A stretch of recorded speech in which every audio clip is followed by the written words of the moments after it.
Welcome back, nerds, comic readers, movie enthusiasts, pop culture lovers all around the world, to another episode of Hops Geek News, your home for comic books, movies, TV shows, and typically we feature a beer of the week.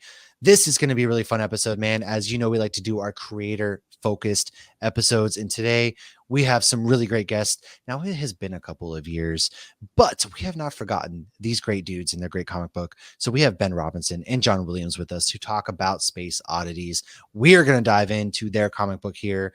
So make sure you look in the show notes, you follow them, you find out where you can find this comic, where you can follow these guys on all of these 75 social medias that have transpired since we have talked to them last, because it has been a couple years. But one thing that has never changed, Hops Geek News, man, that's where you can find us every week on social media, on your podcasting platform, like, subscribe, share. It's your boy, all that weird stuff that you're supposed to say that makes us feel weird and whatnot. But hey, that's how the podcast grows.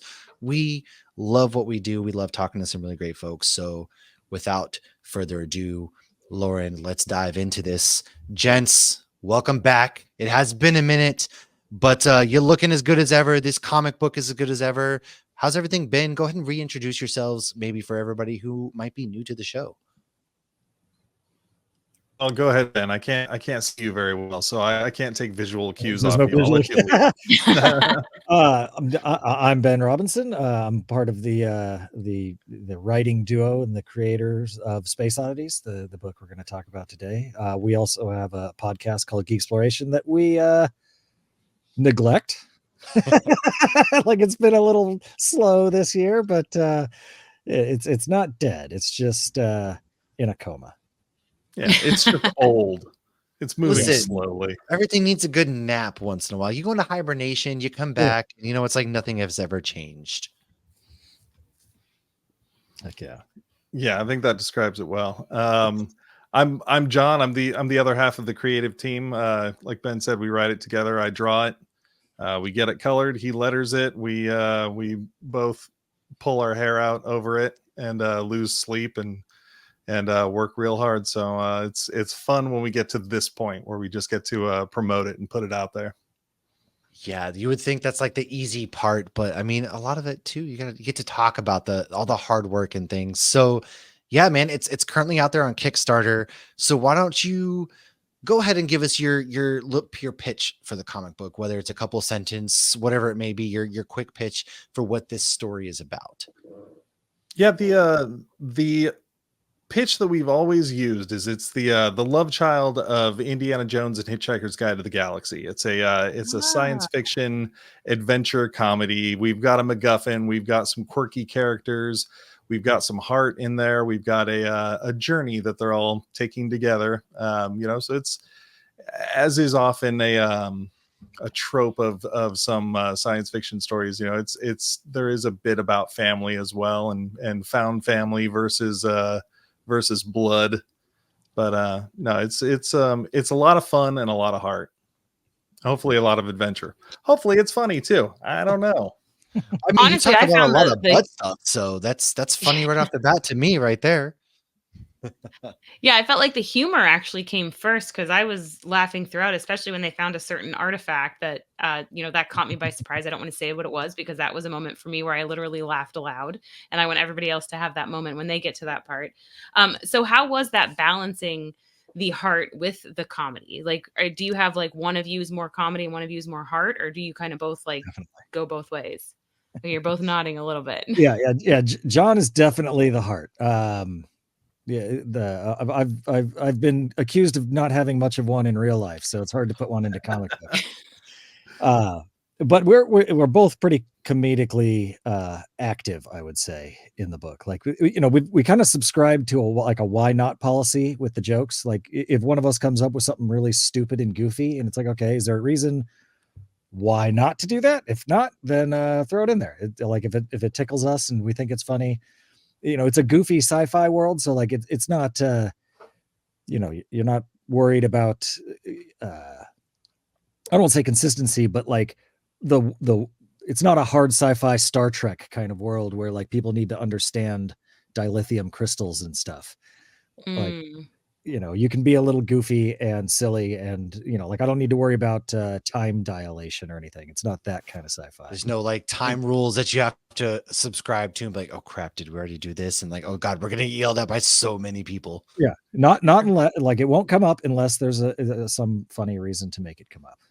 Well, and thankfully Ben is somebody who pays more attention to that sort of thing anyway, in science fiction in general. Like he likes hard sci-fi, so you some people say you got to know the rules to break them.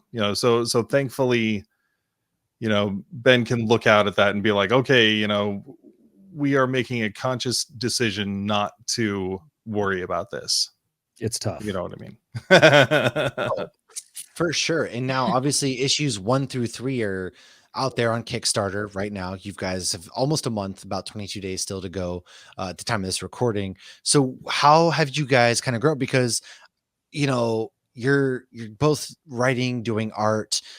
So what is that process like? How has it evolved over the issues? Have you guys found your footing, found your groove? Have you kind of found like what works better compared to issue 1 when you first began? Yeah, I mean, we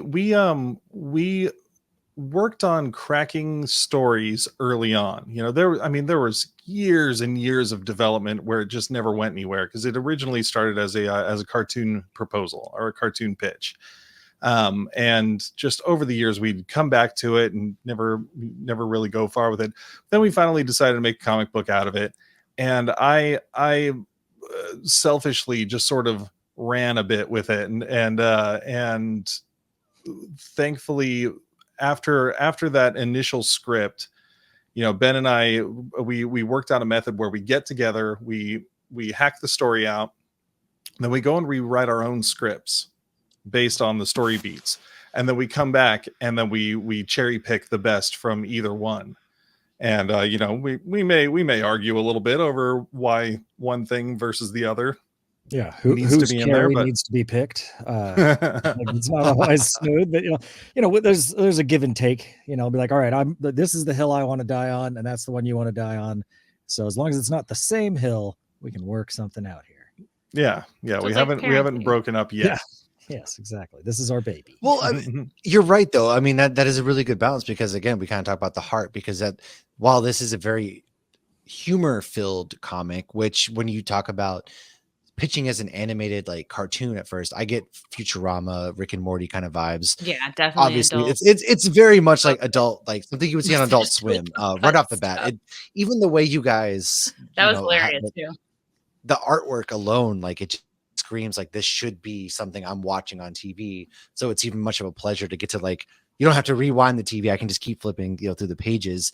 But you're right. It's hard to find that balance, the humor, but underneath all of the humor is that there's a very real story. She's trying to find her mom.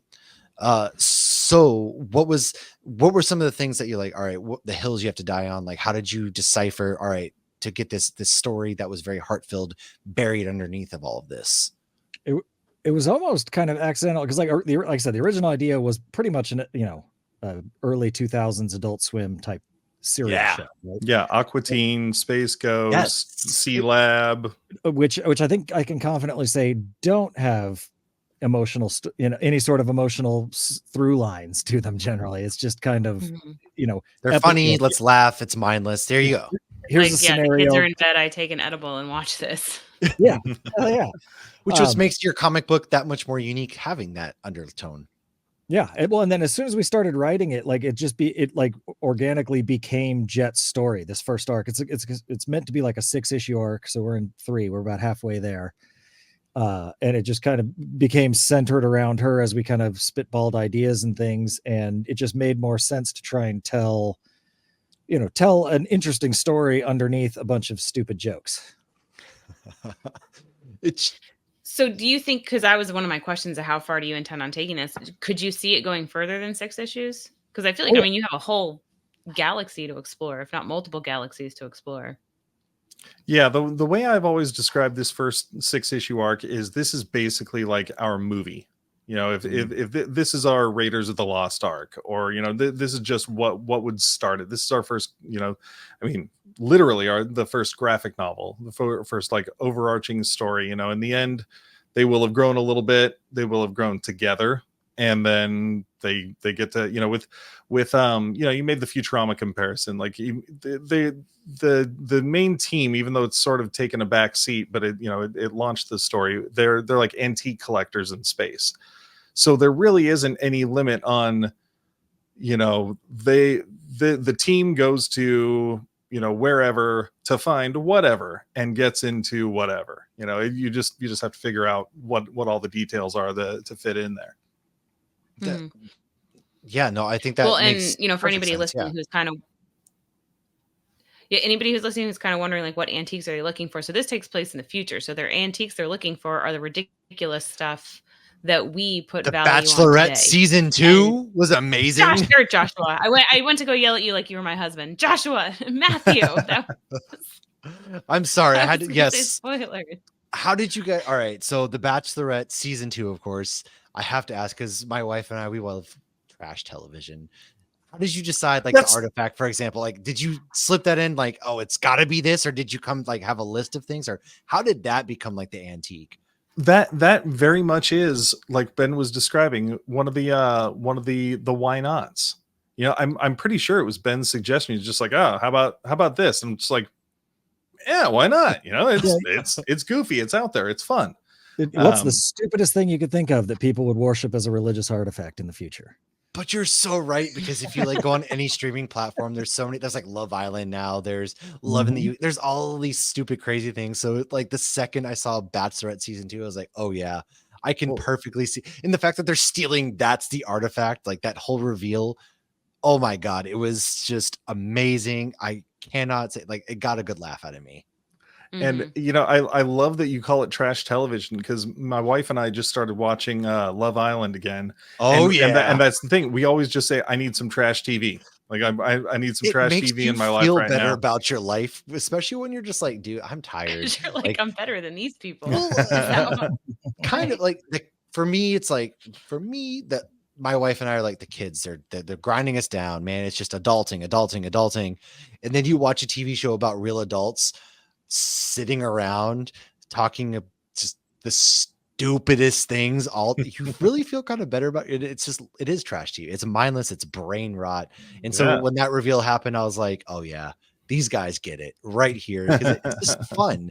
But at the same time, like there is this whole underlying story that Jhett is trying to find her mom. That's kind of what we're thinking. So how did you come up with like, okay, Jhett's story? How did you create these characters? Do you guys kind of gravitate to one character more than the other for you personally? Like one is like, no, I really want to take over this character. You take over this one. I don't think so. Like, I mean, the whole thing kind of started, it was centered around Jorge MacSanchez and Dirk. You know, they're like the main two. Like they were there from the beginning, and then there was kind of like a rotating blob of other characters. We went through a lot of different iterations before we landed on Jhett. You know, I think for a while she was like a sentient hologram, and then it kind of just morphed into what it is now. But Jorge and Dirk are like the lodestones.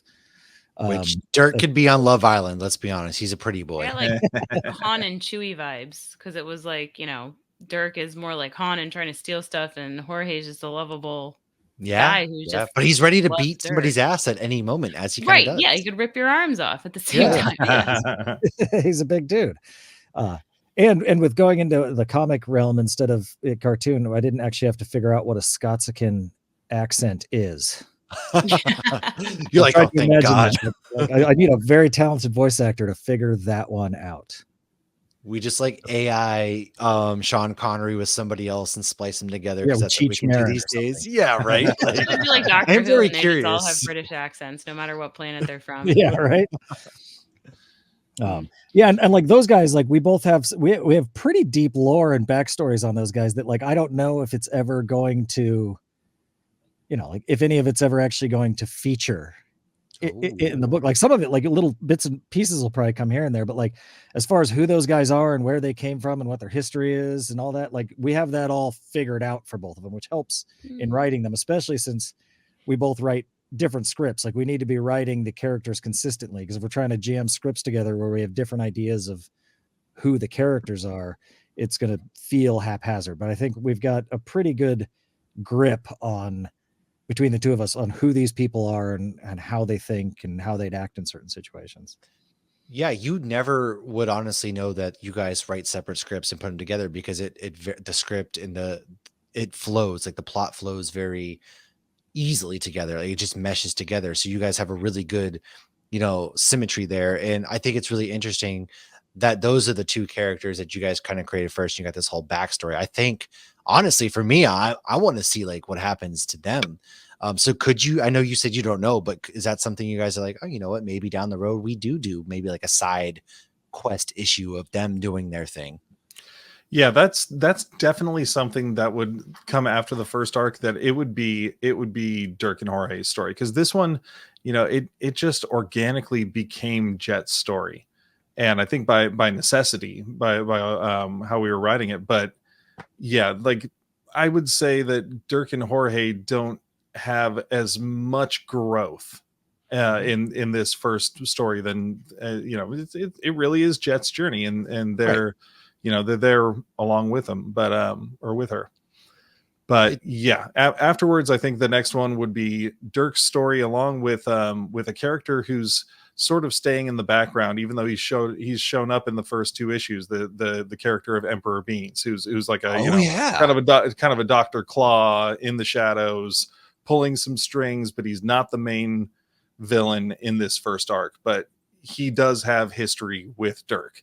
That would probably be the second story. Yeah, you guys actually kind of hint at that too, which I liked, because I kind of got that vibe too, where it's like, oh, there's something more here. And I think you guys do a really good job of that. You kind of give breadcrumbs, which are something that it can be hard in stories. Sometimes some people tell too much, sometimes people don't. But what I thought that you guys did really well was, hey, there's more around that kind of gets you like, oh, I'm curious about this person. I'm curious about that person. Does it get kind of hard reeling that back at times, being like, oh, I have to focus? Because for me, I'm scatterbrained, so I'd be like, oh, let's go on this side quest today. Is that kind of hard to like reel in sometimes for you guys, or is it easy? I mean, it can be to a degree. Like we want to drop stuff. The problem is, the time scale over which we're doing everything. Like we have the first arc plotted out essentially all the way through. But then as we like finish each issue, some of the stuff changes on the back end, because like we come up with, we refine it. I mean, you spend, a year or so working on it, and you get, it's only canon once it's on the page. Mm-hmm. Right. So, we'll make some changes and be like, oh, well, actually here's a better idea for what happens later, because it hasn't happened yet. So it's still malleable. And so, you're trying to drop breadcrumbs for something that may change later on a little bit. And so there's been a couple of gags and things that you kind of set up here, and then like things change and you're like, oh, I'm not sure I'm going to be able to pay that off the way I wanted to, but I'll think of something by the time we get there. It'll come back around. Yeah. That's clever. That makes sense.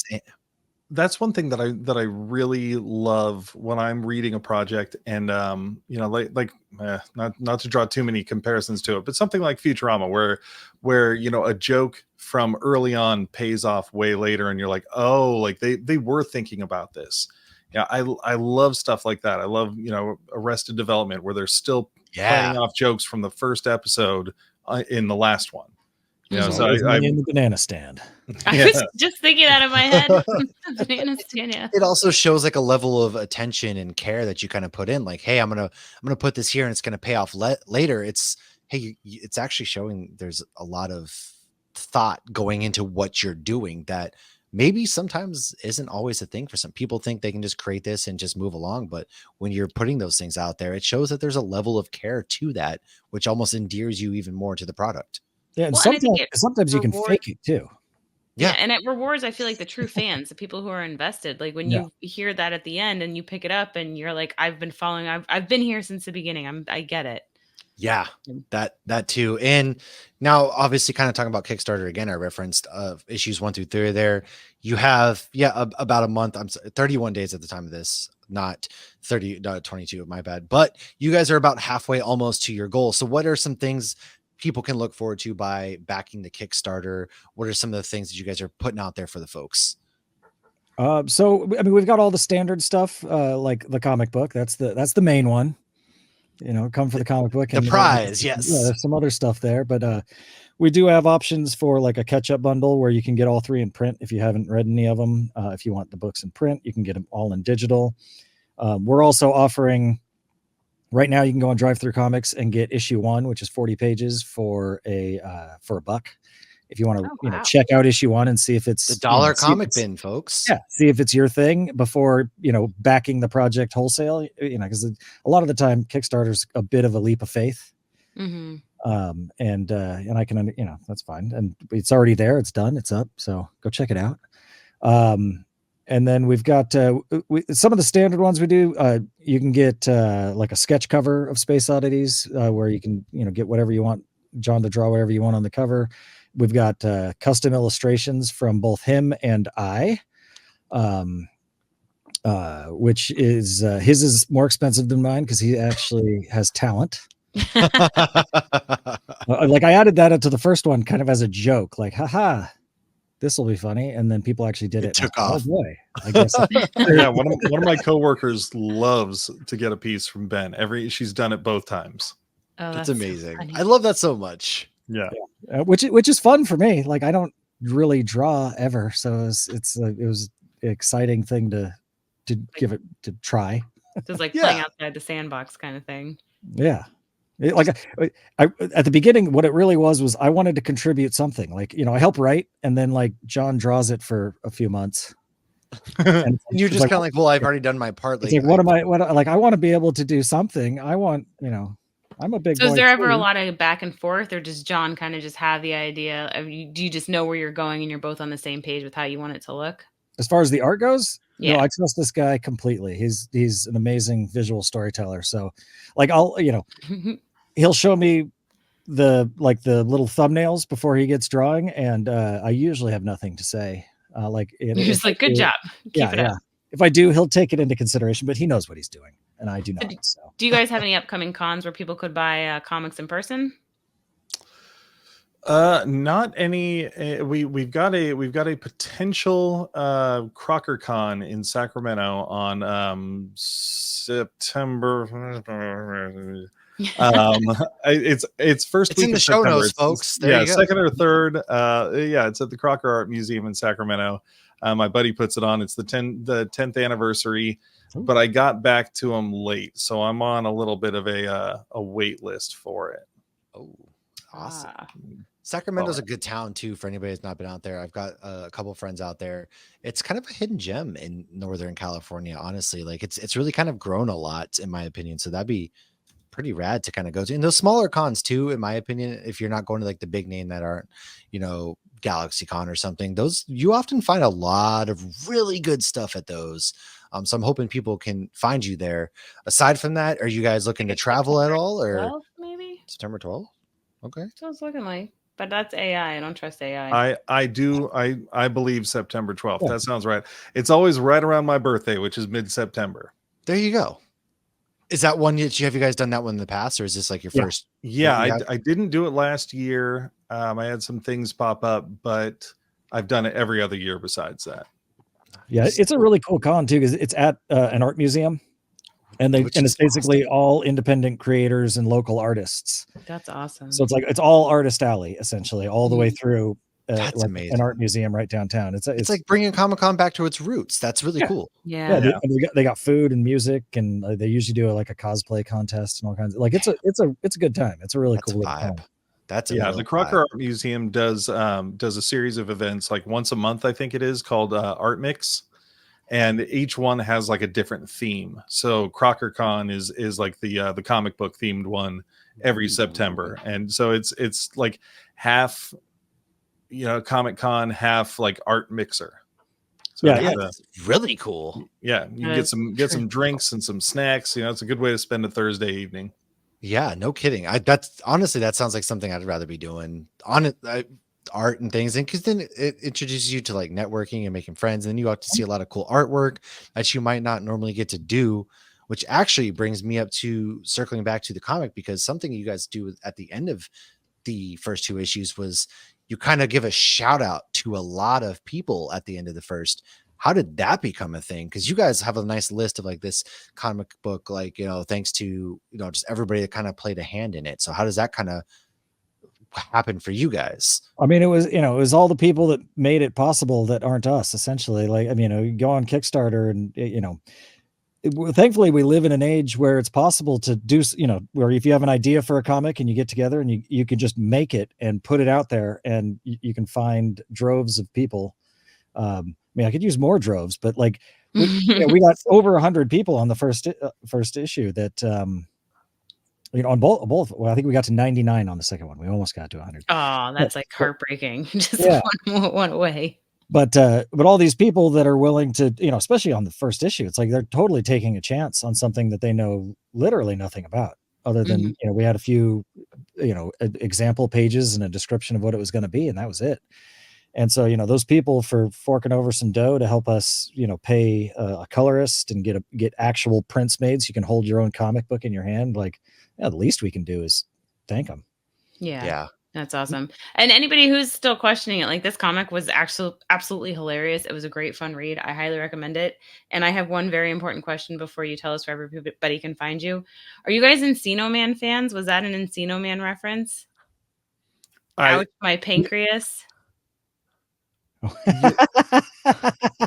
It may have been subconsciously one, because honestly, I am in that small group of people that loves Encino Man. I love Encino Man too. When I was a kid. So just and I'm also a diabetic, so I'm all I'm thinking about my pancreas. But same thing like with that movie. Like, you don't really get hit in the pancreas. You don't feel right. a pain in your pancreas. So it was a good. Oh wow, I didn't even think. I bet it is subconscious that it went to pancreas, but. No, I did. We, as far as I know, we didn't sit and go, you know what? We need to throw in this Pauly Shore and Encino Man reference right now. Oh my gosh. That was anytime I hear "Ow, my pancreas," I hear Pauly Shore. Yeah.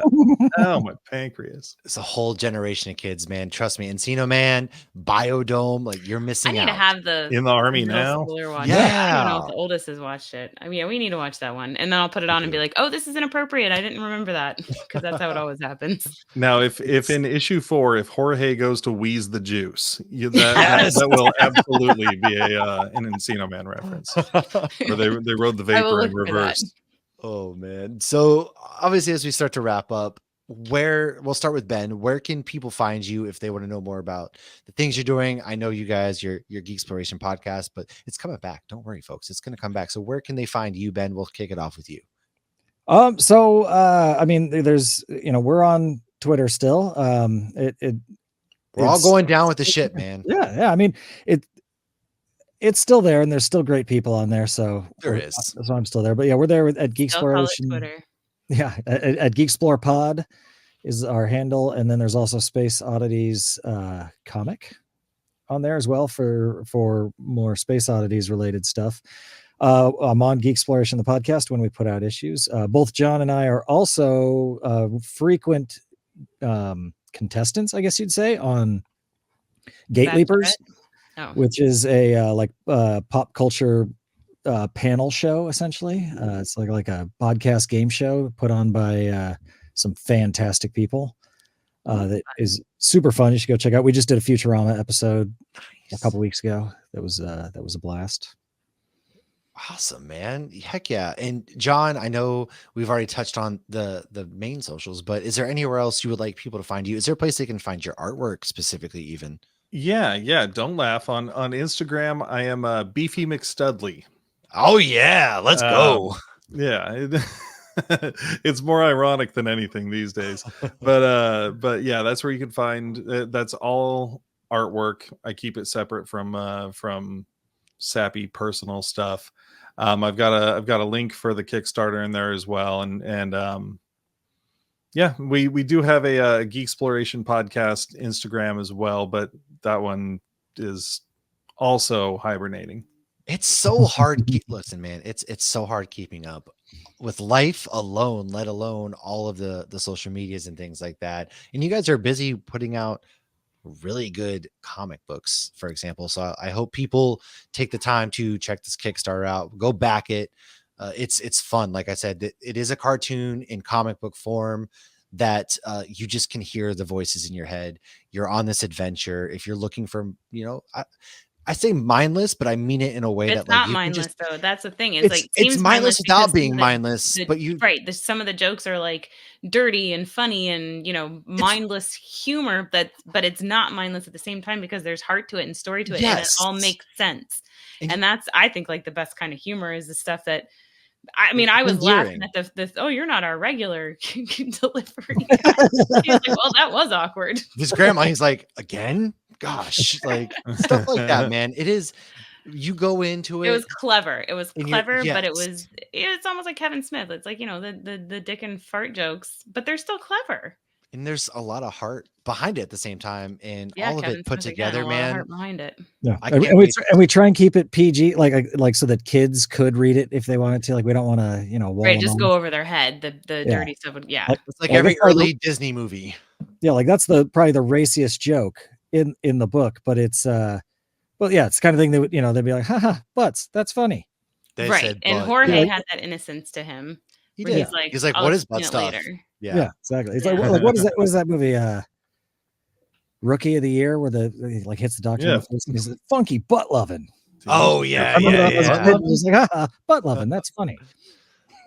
Well, That's Like, when I didn't haven't read watched into since it I was a any kid. further I than I haven't probably seen would get a that. lot more jokes if I rewatched it. that's true. It's like And Shrek, all those things there that- will be a subtle background return of butt stuff guy in number 3. Oh yeah. Can't wait. Again, thank you guys seriously for coming back on, sharing this with us. Cannot wait to continue on in this universe, and hopefully, you know what? Last one got 99, dude. We're going over 100 this time. Help them get over 100, man. We gotta take it. We gotta go higher. We gotta pump those numbers up, rookie. We're gonna do it. So we'll be chatting with you guys again soon, man. Once we issue 3, 4. I know the first 6 issues are the first arc. Cannot wait to talk about it again. We will. Thank you for having us. Yeah, I appreciate it. Of course. Lauren, any final thoughts before we wrap up? No, go get this. It was fun. It had heart. I Do mean, what it. do you not want from a comic that's just got heart and Comics are action fun, and man. comedy? I love They the are. comics that make me literally laugh aloud, and this did. Same. It did. I love that. We will see everybody else next time. Stay tuned for more great episodes and more creator issues where you can find great comics like Space Oddities and more. Thank you guys for hanging out. Cheers.